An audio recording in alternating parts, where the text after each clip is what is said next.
Hello class second students, how are you all? I hope you're doing well. I am your EVS teacher Sila and today we will start your sixth chapter which is houses. So let's get started. We all need a house to live in. It protects us from heat, rain, cold and wild animals. We are safe in a house.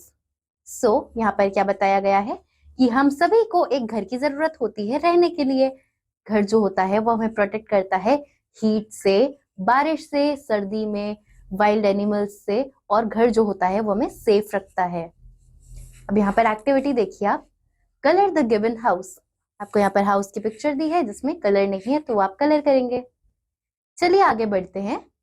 Kinds of houses. अब हम houses के types के बारे में पढ़ेंगे, कितने तरीके के होते हैं। सबसे पहले है kutcha house. The house made of mud, wood and straw are called huts और कच्चा हाउसेस। ऐसे घर जो मिट्टी से बने होते हैं, लकड़ी से बने होते हैं या फिर स्ट्रॉ से बने होते हैं, उन्हें हम हट्स यानी कि झोपड़ी कहते हैं या फिर कच्चा हाउस कहते हैं। Mud houses remain cool in summer. जो मिट्टी के घर होते हैं वो गर्मियों में ठंडे होते हैं। These are mostly found in villages. इस टाइप के घर गांव में देखने को मिलते हैं। Next is pucca house. The houses made of brick, cement, wood, iron and marble are called pucca houses. ऐसे घर जो ईंट से बने होते हैं, सीमेंट से, लकड़ी से, लोहे से, मार्बल से, इन सारी चीजों से जो घर बनते हैं उन्हें हम पक्का हाउस कहते हैं। These houses are usually found in cities, bungalows, apartments and flats are पक्का houses। तो यहाँ पर हम ये चीजें कहाँ देख सकते हैं? सिटीज में देखने को मिलती हैं। किस किस तरीके से? या तो वो बंगलो हो सकता है या फिर कोई अपार्टमेंट या फिर फ्लैट्स हो सकते हैं। चलिए नेक्स्ट टॉपिक पर आते हैं, पोर्टेबल हाउस। पोर्टेबल हाउस क्या होता है? देखिए, सम हाउसेस आर पोर्टेबल। कुछ घर पोर्टेबल होते हैं। They can be moved easily. Portable का मतलब ही ये होता है कि इजीली उन्हें हम एक जगह से दूसरी जगह ले जा सके, रख सके साथ में अपने। सो इन घरों को मूव किया जा सकता है easily. A tent is made of canvas. The people who keep moving from one place to another live in tents. तो टेंट जो होता है, सबसे पहला आपका एक एग्जाम्पल है पोर्टेबल हाउस का, कि वो जो होता है वो टेंट जो होता है कैनवास से बनता है, कपड़े वगैरह ये सारी चीजें होती हैं, और टेंट में जो लोग रहते हैं वो एक जगह से दूसरी जगह शिफ्ट होते रहते हैं। Houses on wheels are called caravans. ऐसे घर जो व्हील्स पे रहते हैं यानी कि वो एक व्हीकल टाइप होता है, उसे हम कारावान्स कहते हैं। These houses can be move from one place to another easily. ये जो घर होते हैं इन्हें हम एक जगह से दूसरी जगह इजीली मूव कर सकते हैं। Some people live in house boats. और कुछ लोग हाउस बोट्स में रहते हैं। These houses are made in boats। ये जो घर होते हैं ये बोट्स के ऊपर बनाए जाते हैं। We can see this type of houses in Kashmir and Kerala। इस टाइप के जो घर होते हैं वो हमें कश्मीर और केरला में देखने को मिलते हैं। अब देखिए, let's know more। The people who live in caravans are called nomads। ऐसे लोग जो कारावान्स में रहते हैं उन्हें हम नोमैड्स कहते हैं, यानी कि बंजारे जिन्हें हम हिंदी में कहते हैं। अब देखिए, आपको यहाँ पर कुछ पोर्टेबल हाउसेस के पिक्चर्स भी दिए हैं एग्जांपल्स के साथ, जैसे कि टेंट, कारावान्स और हाउस बोट। नेक्स्ट देखिए, igloo. Some people live in very cold areas. They live in some houses called igloos. कुछ लोग जो होते हैं वो काफी ठंडी जगहों पर रहते हैं, और जिन घरों में वो रहते हैं उन्हें हम इग्लू कहते हैं। An igloo is made up of ice blocks. Igloo जो होता है वो आइस ब्लॉक्स से बनता है। It provides warmth to people living in it. और वो अंदर से गर्मी पैदा करता है जो लोग उसके अंदर रहते हैं। Next is stilt house. यहाँ पर देखिए, आपको पिक्चर भी दिया है। People who live in areas where it rains a lot make stilt houses. ऐसे लोग जो ऐसी जगहों पर रहते हैं जहां काफी ज्यादा बारिश होती है वो स्टिल्ट हाउस में रहते हैं। Next is roofs of houses। The roof is the topmost part of any building। In plains and dry areas, people build houses with flat roofs। Roofs जो होती हैं यानी कि जो घर की छत होती है वो घर का सबसे ऊपर का हिस्सा होता है। जो प्लेन एरियाज में और ड्राई एरियाज में जो घर बनाए जाते हैं, उनकी जो छत होती है वो फ्लैट होती है, जैसे कि आप इस पिक्चर में देख सकते हैं। In hilly areas or in places where it rains or snows a lot, people make houses with sloping roofs.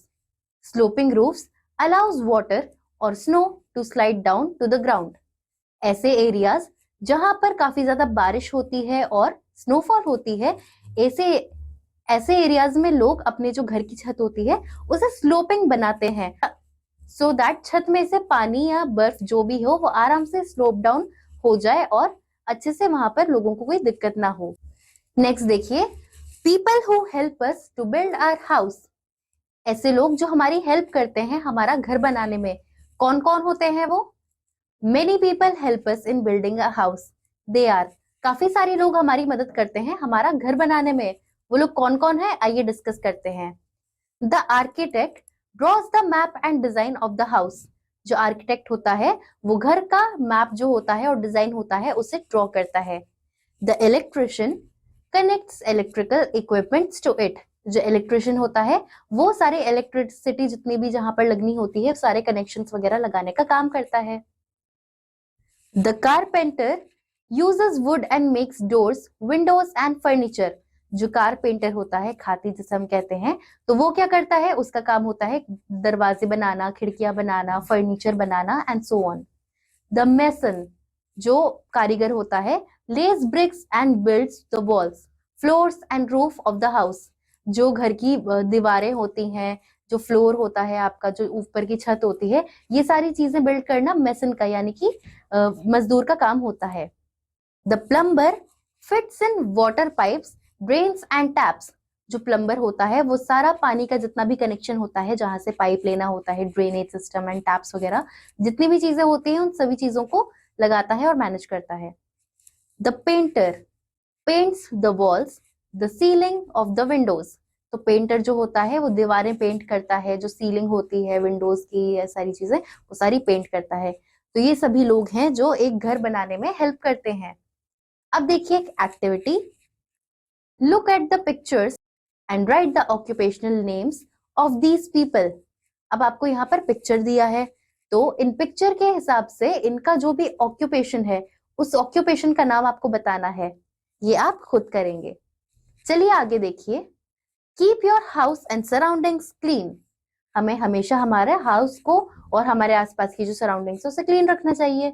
देखिए कुछ points, throw bits of papers और chocolate wrappers in the dustbin. जो छोटे मोटे पेपर के टुकड़े हो गए या कुछ चॉकलेट का रैपर है, ये सारी चीजें आपको डस्टबिन में ही फेंकनी है। Keep your things in their proper places after use. सारी चीजें आपको जहां पर भी आपने यूज की हैं उसके बाद उन्हें सही जगह पर दोबारा रखना है। Do not right on tables and walls. आपको कुछ भी दीवारों पे या टेबल्स पर नहीं लिखना है। Remove cobwebs from the ceiling and the walls and dust your furniture. तो जो जाले वगैरह लग जाते हैं घर में आपको वो सारे साफ करने चाहिए, और जो धूल मिट्टी होती है फर्नीचर पे उसे भी अच्छे से साफ करना चाहिए। Plant more and more trees around your house. आपको जितने हो सके उतने ट्रीज प्लांट करने चाहिए अपने घर के आसपास। तो ये कुछ पॉइंट्स है जहां पर आप अपने घर को और अपनी सराउंडिंग्स को क्लीन रख सकते हैं। नेक्स्ट देखिए, we need fresh air to breathe in. हमें फ्रेश एयर, ताजी हवा की जरूरत होती है ब्रीथ इन करने के लिए। If the air is not fresh we can fall ill. अगर जो एयर है वो फ्रेश नहीं है, काफी पोल्यूटेड है, तो हम उससे बीमार भी पड़ सकते हैं। A good home has wire netting in doors and Windows. एक अच्छा घर जो होता है उसमें वायर नेटिंग होती है दरवाजों में और खिड़कियों में, यानी कि जाली के दरवाजे और गेट जिन्हें हम कहते हैं वो। The net stops flies and mosquitoes from coming in. जो वो नेट होता है, जाली जिसे हम कहते हैं, वो प्रिवेंट करती है जो मक्खी मच्छर होते हैं इनको हमारे घर में अंदर आने से। तो हमने यहाँ पर एक घर के बारे में पढ़ा कि घर कितने तरीके के होते हैं, कच्चा हाउस, पक्का हाउस। साथ ही में हमने कच्चा हाउस किन चीजों से बनता है ये देखा, पक्का हाउस किन चीजों से बनता है ये देखा, काइंड्स ऑफ हाउसेस देखे कि हाउसेस कितने तरीके के होते हैं, वो सारी चीजें हमने डिस्कस की। उसके अलावा हमने ये देखा कि एक घर बनने में कौन कौन लोग हमारी हेल्प करते हैं और हमें हमारे घर को और सराउंडिंग्स को कैसे क्लीन रखना है। सो आई होप आपको ये चैप्टर अच्छे से समझ में आया होगा। एक्सरसाइज अब अपने आप करेंगे and we'll meet you in the next class. Till then bye students.